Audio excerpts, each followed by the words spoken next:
안녕하세요. 장병탁입니다. 주 장관님께서 아주, 어, 글로벌 시각에서 잘 말씀해 주시고 전략까지 말씀을 해 주셨는데, 그런 면에서 전반적인 게 다 커버된 것 같고요.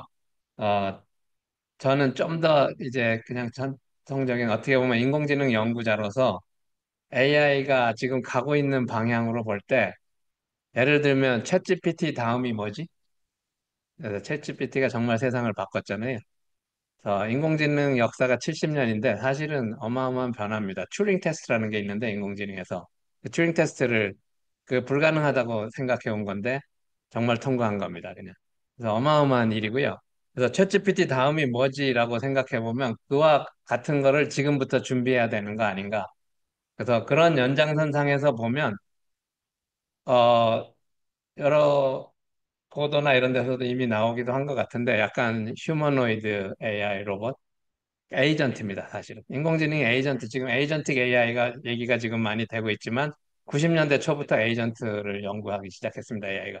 30년이 지나서 지금 산업화되고 있는 건데 에이전트의 명확한 다음입니다. 거기다가 몸을 갖추고 사람처럼 하면은 에이전트, 지금 에이전트는 소프트웨어 에이전트고, 그러니까 주로 업무 보는 거에 있어서 소프트웨어 안에서, 컴퓨터 안에서 뭔가 지능적인 일을 로봇처럼 해주는 소프트웨어 로봇, 소프트웨어 봇이라는 말이 거기서 온 거고요. 그게 에이전트인데, 그래서 그거의 다음으로 보면 아까 지금 피지컬 AI를 말씀하셨는데, 그 가상 세계에서 현실 세계로 가는 AI, 그러니까 그냥 가상 세계 에이전트가 현실 세계로 가면 그게 로봇이고, 어쩌면 휴머노이드 로봇 형태가 될 것 같습니다. 이번에 아마 엔비디아에서 발표할 때도 이것까지 포함해서 그래서 휴머노이드 로봇을 얘기한 것 같고, 그냥 큰 틀에서 보면 스마트폰 다음도 얘기하는 것 같습니다. 왜냐하면 스마트폰이라는 게 나와서 거기 온갖 앱들이 많이 생겼죠. 그래서 예를 들면 휴머노이드 로봇이 플랫폼이 되면 그거 가지고 온갖 앱 같은 역할들을 그러니까 general purpose 로봇 뭐 이런 말도 씁니다. 범용 로봇. 로봇이 원래는 범용인데 사실은 지금까지 산업화된 로봇은 다 아주 전문적으로 기계해가지고 자동화 위주로만 됐는데, 그래서 AI 기술이 이렇게 하려면 진짜 AI 기술이 많이 발전해야 됩니다. 그런 면에서 지금 AI 기술의 발전 연장선상에서 보면 사실은 자연스러운 챌린지입니다. 휴머노이드 로봇을 만드는 게 인공지능 연구자들이 당연히 기계공학이나 전자공학이나 디바이스나 머티리얼 기반이 거기 강하게 깔려 있고 거기다 소프트웨어나 이런 쪽에서 보면 AI가 이제 붙으면 그래서 다시 한번 이미 다 말씀 잘 해주셨는데, 용어로 보면은 조금은 제가 다르게 용어를 쓰긴 했는데, 그래서 AI는 사실은 인공지능 연구자들이 생각한 AI의 이상적인 건 사람처럼 지각하고 사고하고 행동하는 기계를 만들려고 했어요.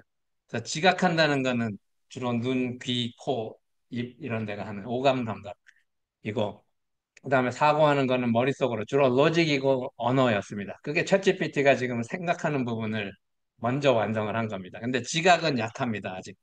그다음에 아직 많이 약한 게 행동입니다. 그래서 앞하고 뒤 아이런인데 입력하고 출력이 약하고 가운데 생각하는 부분이 가장 먼저 산업화됐어요. 챗GPT가 글을 잘 쓰죠. 글을 잘 쓰고 생각도 하고 로직이 깔려 있고 그다음에 그림 같은 거는 그리는데 사실 입력하고 출력, 퍼셉션하고 액션이 약간 약하고 사실은 에이전트라는 거는 여기 행동이 강조된 겁니다. 그래서 행동형 AI라고 부를 수 있는 것 같고 생성형 AI 지금 잘 알고 있고요.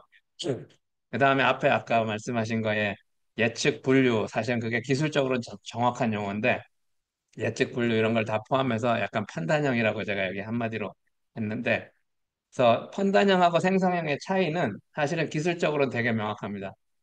입력이 AI가 지금 발전하면서 입출력으로 보면 입력은 옛날부터 아니 복잡해도 잘했어요. 출력이 예를 들면 클래시피케이션 100개 중에 하나 고르는 문제, 10개 중에 하나 고르는 문제였어요. 근데 출력이 어마어마하게 발전해서 생성형이 됐어요. 이제 뭐 수십 페이지 글을 쓰잖아요. 출력. 그림을 그리잖아요. 그래서 판단형은 보통은 입력이 아무리 복잡해도 출력 몇 개 중에 하나 고르는 문제예요. 알파고가 명확한 문제입니다. 아무리 많아봤자 그 중에 하나 고르는 문제예요. 근데 생성형은 고르는 게 아니고 생성을 해야 됩니다. 창의적으로 단어를 생성하고 그림 조각을 생성하고. 그래서 근데 사실은 기술적으로 보면 상당히 둘 다 유사합니다. 목적 함수를 어떻게 정의하느냐에 조금 다른데. 그다음에 행동형은 좀 다른 게 목표를 가지고 있고 뭔가를 수행해야 돼요. 미션을 수행해야 돼요. 앞에 판단형이나 생성형은 사실은 미션 개념이 별로 없습니다. 행동형은 내가 예를 들면 비행기 좌석을 예약해줘. 그럼 에이전트가 해야 되는 게 저희가 한 번 어디 들어가거나 콜센터 직원하고 한 번 한마디만 얘기해가지고 답이 찾아지지 않아요. 나 어디를 가려고 하는데요. 그 피드백을 받고 그거 말고 이거요. 그리고 또 피드백을 받고 주고받고 해서 결국은 비행기 티켓을 예약해야 되는 목적에 도달해야 됩니다. 그게 에이전트가 하는 일이고 지금 말씀드리는 부분은 이게 이제 그 사실은 물리적인 세계로 오게 되면 그게 피지컬 AI고 사실은 인간이나 동물은 보면 몸을 가지고 있고 그다음 몸을 가진 거에서 아주 중요한 게 오감이 있습니다. 그래서 지각 능력 부분이 AI가 여전히 약한데 딥러닝을 통해서 사실 사진은 이제 잘하지만 아직 후각이나 다른 감각들은 사실 데이터화가 아직 잘 안 돼 있습니다. 그래서 센서가 약하고 그런 부분이 있는데 근데 로보틱스나 이런 데서는 이런 부분이 이미 시작됐고 그래서 이게 그러니까 사실은 다릅니다. AI가 궁극적으로 그래서 앞쪽으로 가는 거 조각조각은 AI가 한 건데 피드백 있는 부분이 약하고 에이전트는 요 피드백을 하긴 하는데 컴퓨터 안에서만 피드백을 주는 거고 피지컬 AI는 물리적인 세계하고 나와서 피드백을 해야 됩니다. 그래서 어렵습니다. 그래서 몸을 갖춰야 되고 센서 액추에이터가 있어야 되고 피직스하고 리얼 월드하고 인터랙션을 하면서 에이전트가 되면 그래서 그게 그냥 로봇이라고 보면 사실 AI 연구자한테 로봇은 에이전트입니다. 자, 현대 AI는 그래서 다 아시겠지만 사실은 제가 보기에는 물리학이 현대 물리학으로 넘어온 것처럼 AI는 사실은 현대 AI로 넘어온 게 한 2000년 전으로 머신러닝이라는 거, 양자역학이 나오면서 현대 물리학으로 온 것처럼 머신러닝이라는 걸 통해서 사실은 어마어마한 변화입니다.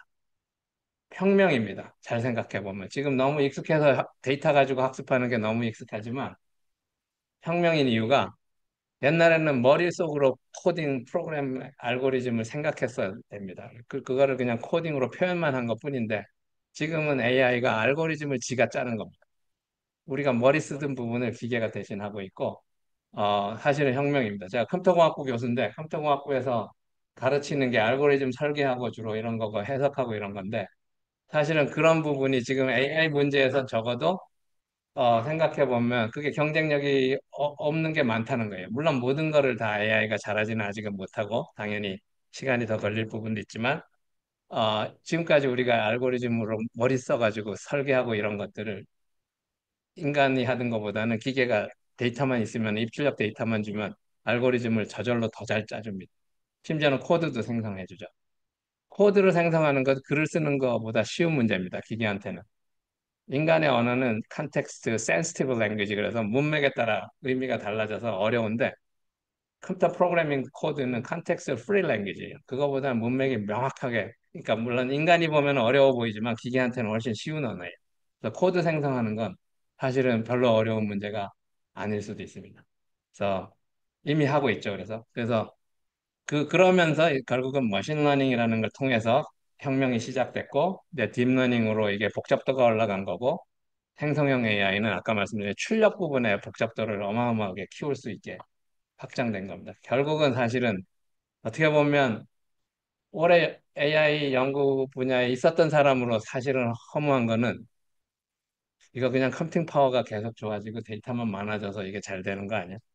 그래서 머신러닝 알고리즘을 오래 연구했는데 그, 사실은 컴퓨팅 파워하고 데이터를 잘 이용하는 알고리즘이 성공한 거예요. 그거 말고 더 복잡한 머신러닝 알고리즘들이 많이 연구가 돼 있어요. 물론 그게 없어진 건 아니라고 저는 생각하는데 그 기반에 다 깔려 있기 때문에 근데 결과적으로만 보면 약간 허무한 일입니다. 어, 그런 면에서 보면 그것도 한 가지 좋은 교훈인 것 같고요. 어떻게 보면 다른 인프라하고 잘 매치되는 그러니까 알고리즘 관점에서 보면 지금 머신러닝 알고리즘은 컴퓨터공학 관점에서 보면 사실은 알고리즘이라고 얘기하기도 창피할 수도 있는 바보 같은 알고리즘, 아주 무식한 알고리즘이에요. 그러니까 근데 어마어마한 컴퓨팅 파워를 잘 활용할 수 있고 그걸 가지고 똘똘하게 계속 만들 수 있는 게 이제 장점이고 그런 면에서 보면 그 기술이 결국은 세 가지로 나타나는데 이제 판단형 그래서 입력이 주어지고 출력이 있는데 보통은 감독학습입니다. 출력의 정답을 가르쳐 줍니다. 그래서 사진을 주고 남자냐 여자냐 구별하는 거. 사진을 주고 엑스레이 사진을 주고 정상이냐 환자냐. 아니면 공정에서 정상이냐 고장이 반도체 공장이 지금 한 시간 내에 고장이 날 확률이 있느냐 없느냐. 그래서 Y 쪽에서 몇 개 중에 고르는 문제입니다. 주로 분류하는 문제, 인식하는 이런 문제고.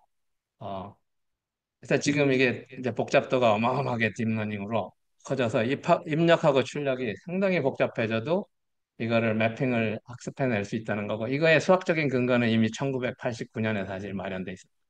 Universal Function Approximator Theorem. 그래서 지금 딥러닝이 한 거는 그거를 어마어마하게 엔지니어링해서 잘 구현하는 걸 기술적으로 사실 해낸 거고요. 이론적인 근거는 이미 어떻게 보면 이미 있었습니다.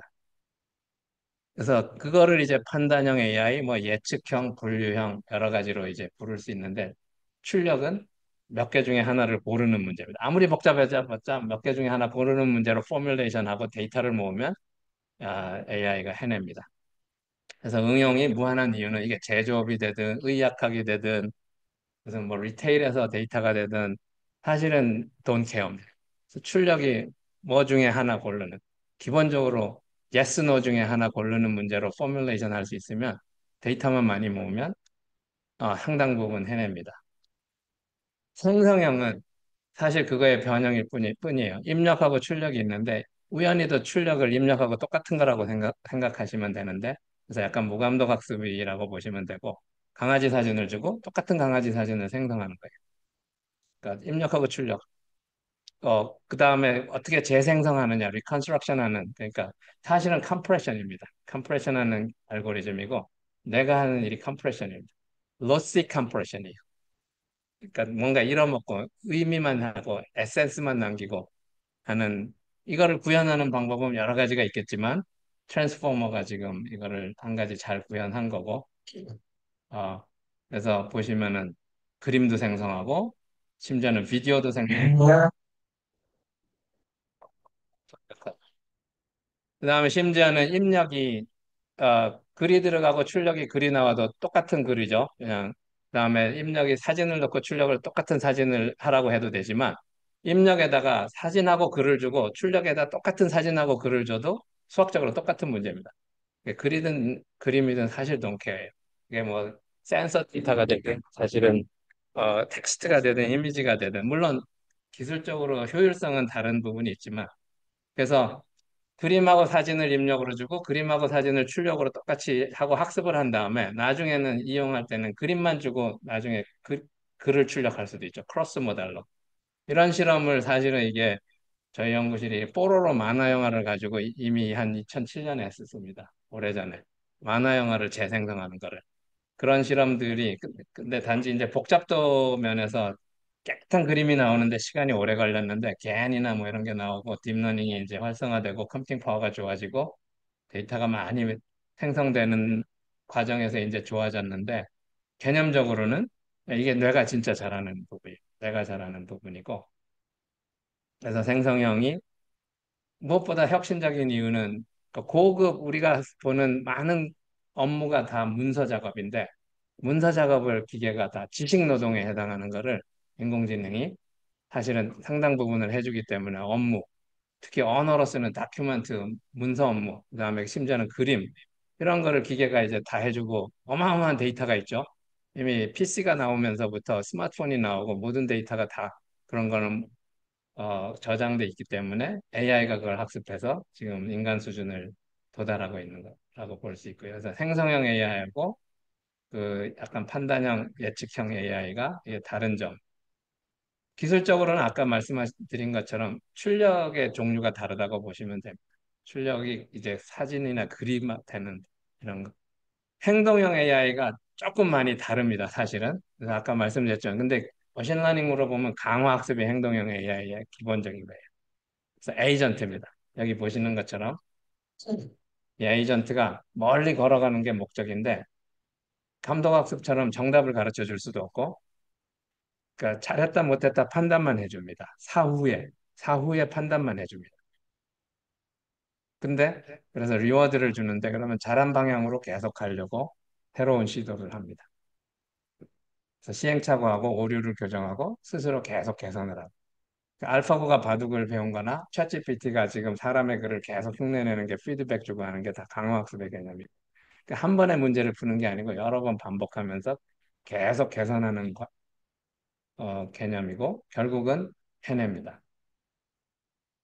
그래서 지금 에이전틱 AI 내지는 에이전트가 하는 거는 요 오른쪽에서 왼쪽으로 다시 가는 피드백이 리워드가 주어지고 이런 부분이 중요한 부분이고 작업을 하려면은 어떤 목표를 가지고 그거를 목표 달성할 때까지 계속해야 됩니다. 그래서 알파고가 사실은 그거에 바둑이 한 수에 이기는 게 아니죠. 200수를 잘 둬야 이깁니다. 그중에 한두 수만 잘못해도 질 수도 있는데 그래서 롱텀의 어떤 목표, 롱텀의 그 value 이거를 잘 추정하는 게 단기하고 장기에 단기에만 집중하면 당장 이기는 것처럼 보이지만 지고 너무 장기에만 집중하면 중간에 단기적인 목표를 잃어버리기 때문에 집니다. 아주 어려운 문제입니다, 사실. 그래서 에이전트 AI가 제너티브 AI 이제 다음으로 등장하고 연구 차원은 꽤 오래 했다는 것도 말씀드렸고요. 지금 발전은 어쨌든 대규모화됩니다. 그래서 입력의 텍스트를 수십 페이지를 주고 출력의 수십 페이지도 생성해냅니다. 어마어마한 발전이에요, 사실. 근데 기술적으로는 뭐 사실 어마어마하게 샘플합니다. 입력하고 출력 똑같은 거를 그냥 재생성하게 학습을 시키면 어 그거를 해냅니다. 그래서 트랜스포머가 이런 거 LLM 해왔고 그래서 대규모 언어 모델 지금은 이제 그 언어뿐만 아니고 멀티모달로 이미지나 오디오나 비디오나 아니면 다양한 센서 데이터를 주고 출력에도 다양한 센서 데이터를 주고 입력을 뭐를 주고 출력을 뭐를 주든 사실은 데이터가 많으면은 어, 다 섞어서 그러니까 아까 오토 인코딩의 개념인데 입력 출력 똑같은 아이덴티티 펑션을 학습하도록 한 유니버설한 레프레젠테이션이에요. 한 다음에는 그 다음에 내가 입력으로 어베일러블 한 걸 주고 원하는 출력을 지시를 해주면 잘 해낼 수도 있는데 잘하는 정도는 데이터에 디펜던트하다고 보시면 돼요. 그래서 그 다음에 지금 이게 발전된 게 이제 파운데이션 모델 그래서 이걸 하나의 모델 그래서 범용으로 갑니다. 이게 AGI 그러니까 AGI라는 말을 쓰는 것조차도 두려워하던 말이었는데 15년 전만 해도 지금은 누구나 쓰는 AGI 비슷하게 돼가고 있는데 그런 이유가 이게 범용이기 때문에 파운데이션 모델 하나로 만들어서 입력에 뭐를 주고 그다음에 그러니까 범용의 지식을 우리가 초등학교, 유치원, 초등학교, 중고등학교 거치면서 대학교 가서 무슨 전공을 할지 생각하지 않은 상황에서 아직 결정하지 않은 상황에서 교양을 쌓아왔죠. 그게 프리트레이닝 하는 개념이고 인간이 지금 학습하는 과정을 AI가 비슷하게 사실 반복합니다. 그러니까 앞으로 어디다 쓸지 모르지만 다양한 책도 읽고 경험도 하고 해놨다가 나중에 내가 전공이 정해지면 거기 가서 다시 교육을 파인 튜닝 해가지고 교육받고 그 다음에 현장에서 직무 교육을 또 받죠. 현장 가가지고 계속 파인 튜닝 하는 이런 개념으로 그래서 에이전트가 되면은 현장 가가지고 계속 실습하면서 계속 지도받으면서 그러니까 리워드 받고 잘했다 못했다 하면서 계속 교정하는 거. 챗GPT는 전 인류가 지금 계속 가르치고 있는 중이에요, 아직도. 우리가 그거를 쓰는 순간 챗GPT는 그걸부터 배웁니다. 그래서 어, 끊임없이 배웁니다. 그게 가장 지금 변화된 거고요. 그래서 학습한다는 게 어마어마한 펀더멘탈하게 지금 기술 개발하는 방법을 바꾼 거고요. 그래서 규모가 그다음에 확신이 드는 게 이제 데이터 많고 컴퓨팅 파워 좋으면은 뭔가 계속 학습할 수 있다는 확신이 들었기 때문에 이제 자본 투자를 통해서 그 경쟁에 지금 들어간 겁니다. 사실은 확신이 이 자신감으로 그게 될 수 있다는 확신을 얻은 거에 대한 경험적인 것 때문이고 투자할 수 있는 이유는 근데 네, 그래서 이제 그럼 남은 챌린지가 뭐냐? 다 풀렸느냐? 아닙니다. 전혀 아니고요. 인공지능이 시도한 역사를 지난 70년 역사를 한번 한 장으로 정리를 해보면 AI가 하려고 하는 거는 데이터, 정보, 지식, 아마 지혜 뭐 이렇게 얘기합니다. 컴퓨터가 전형적으로 하는 게 정보 처리죠. 정보 데이터로부터 정보 처리. 그다음 사람 머리로 알고리즘 짜고 소프트웨어 개발하고 하려고 했고, 근데 AI는 기본적으로 인공지능의 진짜가 지식에 관심이 있고 처음부터 약간 그 상위에 관심이 있었습니다. knowledge. 그래서 knowledge를 어떻게 넣어줄까를 사실 AI 연구자들이 수십 년을 연구한 건데 결국은 인공지능이 관심 있는 건 knowledge하고 아직은 도달 못했지만 지혜입니다. 사실은 챗GPT가 약간 지혜 같은 걸 지금 갖는 것 같은 착각을 하게 만듭니다. 어, 경험으로 어마어마하게 그 연세 드신 분들이 그 습득할 수 있는. AI 초기에 연구한 거는 클래시컬한 AI는 그래서 지식을 직접 코딩해 주려고 했어요. 그 지식 기반 시스템, 뭐 knowledge base 시스템, 전문가 시스템, 셈벌릭 AI 이런 거예요. 지금 머신러닝이 하는 거는 그 지식을 직접 넣는 게 아니고 데이터로부터 지금 학습이라는 걸 통해서 정보를 얻고 지식을 기계가 자동으로 knowledge acquisition을 자동으로 하는 이게 그래서 데이터가 많아졌기 때문에 이제 가능하기도 했고 컴퓨팅 파워도 많이 필요로 그래서 이게 약간 디지털 근데 지금 데이터화돼 있는 거 대부분 다 이미 전자화돼 있는 데이터겠죠? 근데 놓친 거는 지금 AI가 놓친 건 아직 실세계를 놓치고 있어요. 그래서 실세계로 나가는 게 그래서 가상에서 현실로라는 걸 제가 예전부터 외쳤는데 그래서 현실 세계를 반영하는 AI가 그래서 지금 그 기술적으로 봤을 때 hallucination 현상이 생기는 거는 사실은 너무나 당연합니다.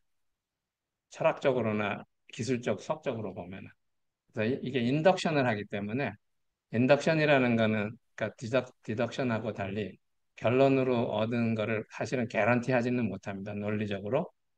그게 창의성인데 한편으로 좋은 건데 그게 좀 더 정확하려면은 어마어마한 데이터가 필요한데 지금은 텍스트만 가지고 학습을 한 거기 때문에 챗GPT는 마이크를 한 번도 본 적도 없고 소리도 들은 적 없고 사용한 적도 없는데 마이크라는 단어가 들어간 문장은 다 읽었어요. 사실은 잘 되는 거를 잘 생각해 보시면 놀라운 일입니다. 되는 게 신기한 일이에요. 그게 어떻게 되는지. 사실은 이유는 그거를 보는 인간이 해석이 들어갔기 때문에 우리가 된다고 착각하기 때문이고 한편으로는 기계 입장에서 보면은 그냥 가장 문맥에 맞는 단어를 생성할 뿐입니다. 근데 어쨌든 그래서 그게 되려면은 인간은 실세계에서 내가 마이크를 써보고 이런 경험이 다 들어가가지고 마이크에 대해서 배우고 아이들이 태어나서 우유병이나 이런 거를 그 가지고 다 했는데 어 그게 없는 상태에서 하니까 그래서 피지컬 인텔리전스가 이제 실세계로 가는 거고 그라운딩이라고 합니다. 그래서 실세계에다가 그라운딩이 돼서 어떤 개념이 형성돼야 되고 실제 인간의 지능이나 동물의 지능은 사실은 몸을 가지고 환경하고 상호작용하면서 실세계에 그라운딩이 돼가지고 지식이 형성되고 인식론적으로 그래서 그걸 흉내내는 게 예, 이 슬라이드를 제가 만든 지가 꽤 오래되는데 여기 피지컬 AI 내지는 embodied AI 그래서 철학적으로 보면 그러니까 라지 랭귀지 모델이 embodied 돼야 되고 트랜스포머가 피지컬 트랜스포머로 바뀌고 피지컬 파운데이션 모델 이게 월드 모델 이렇게 되는 방향으로 가는 게 철학적으로 보면 마치 실존주의 철학 같은 거 이제 being in the world 세상 속에 존재하면서 세상과 그라운딩이 돼서 지식이 습득되고 그게 어떤 개념으로 형성되고 그걸 통해서 언어가 나오기도 하고 이런. 그래서 마지막 끊어진 룹을 이어보는 부분이 실세계로 한번 나갔다가 다시 실세계에서 지각을 해서 들어오는 피지컬한 에이전트가 명확히 인공지능 연구의 연장선상에서 보면 그냥 다음입니다. 그런 피지컬한 에이전트가 사실은 휴머노이드 로봇이죠. 그래서 굳이 휴머노이드일 필요가 있느냐도 논의 대상인데 어, 인공지능이 굳이 사람처럼 할 필요가 있느냐의 논의 대상하고 비슷한데요. 제가 보기에는 그건 논의하면 좀 오래 걸릴 수는 있는데 인간의 지능이라는 건 제가 보기엔 약간 바이 프로덕트입니다. 이 뇌가 어떻게 보면 회로로는 물이 질질 새고 아주 정교한 회로가 사실 아닌데 이걸 가지고 세상을 살아가다 보니까 지능이나 의식이나 이런 게 바이 프로덕트로 생긴 거니까 생긴 거라고 볼 수 있고 마찬가지로 휴머노이드가 중요할 수 있는 이유는 인간이 있는 환경 안에서 잘 서비스하는 지능이 되려면 인간이 발달한 심지어는 제약을 가진 그 비슷한 환경을 학습하기 때문에 사실은 결국은 중요해질 수 있습니다. 그래서 그런 연구가 시간을 제가 많이 쓴 것 같은데 보시면은 이미 일어나고 있습니다. 이게 구글이 하고 있는 연구고요. 여기가 잠깐 구글이 벌써 여기 지금 소리가 안 들어있는데 구글이 만든 팜이라는 LLM을 가지고 언어로 텍스트로 여기 글을 주고 일을 시키면은 물리적으로 로봇이 실행을 합니다. 그래서 그러니까 챗GPT가 말만 해왔는데 물리적인 세계하고 연결돼 가지고 하고 있고 이런 식으로 챗GPT가 학습을 하게 되면 아까 말씀드린 hallucination 이런 현상이 훨씬 줄어들 수 있습니다. 정말로 내가 콜라캔이라는 게 어떤 건지 만져보고 청소도 해보고 쏟아도 보고 이런 경험이 콜라캔하고 같이 연결되는 거기 때문에 그 다음에 이것도 보셨을 수 있는데 지금 스탠포드 대학에서 로봇을 텔레오퍼레이션으로 내가 학습을 시킬 수 있는 걸 해서 내가 조작하는 걸 그대로 데이터를 모읍니다. 정확한 데이터를 학습 데이터를 모을 수 있어서 그거를 그냥 이미테이션 러닝으로 학습을 하면 심지어는 요리를 할 수 있는 로봇을 개발할 수 있는 거죠. 그래서 휴머노이드나 로봇을 개발하는 방식이 이제 상당히 달라진 겁니다. AI를 통해서. 그래서 사람이 데모하고 그걸 그대로 학습하니까 데이터가 그대로 정확한 데이터가 모아지니까 그 로봇을 프로그래밍 할 필요가 없는 겁니다. 지금까지 그게 가장 큰 장애였는데, 예, 그대로. 그럼에도 불구하고 학습은 인덕션이기 때문에 여기 보여드리는 거가 이게 의자 세 개를 가지고 학습을 했지만 네 번째, 다섯 번째는 학습하지 않았는데도 일반화해서 해낼 수 있다는 거고 넘어가겠습니다. 최근에는 이건 최근의 논문인데 학습을 해가지고 실행하다가 말로 가르칩니다.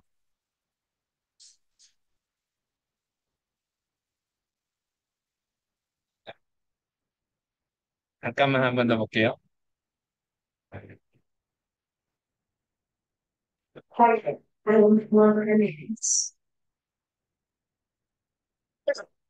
지금 언어 능력을 갖기 시작한 게 어마어마한 발전입니다. 그래서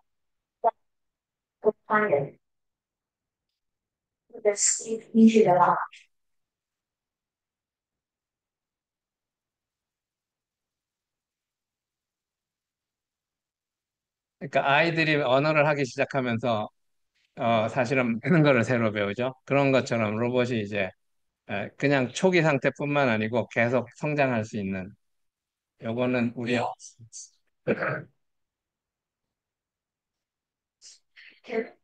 전시회에서 시각이 가지고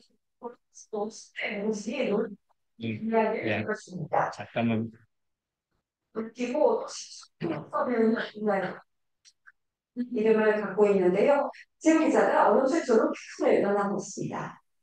잠깐만 바나나를 집어 캔 옆에 두라는 명령에 피카의 눈이 카메라가 캔, 온, 바나나를 바랍니다. 이어 로봇팔이 바나나를 집어 올려 캔 옆으로 옮깁니다. 서울대 연구팀이 지난 4년간 개발해온 오감 활용 AI 곧 피카가 세상에 공개된 건 오늘이 처음입니다. 텍스트만 인식하는 챗 GPT와 달리 피카는 드라마를 보고 인간 동료와 얘기까지 할 수 있습니다. 야구장 사슬을 보면 심판, 타자, 포수를 식별하고 관중 수까지 추론합니다. 움직임이 어설프지만 스스로 판단한다는 점에서 명령만 따르는 로봇계와는 차원이 다릅니다. 그냥 예. 넘어가겠습니다. 그 물리적인 세계하고 어쨌든 네, 물리 이것도 넘어가겠습니다. 그 다음에 무슨 로봇컵 같은 데가 사실은 이런 연구 AI가 많이 해왔고요. 최근에 보시면은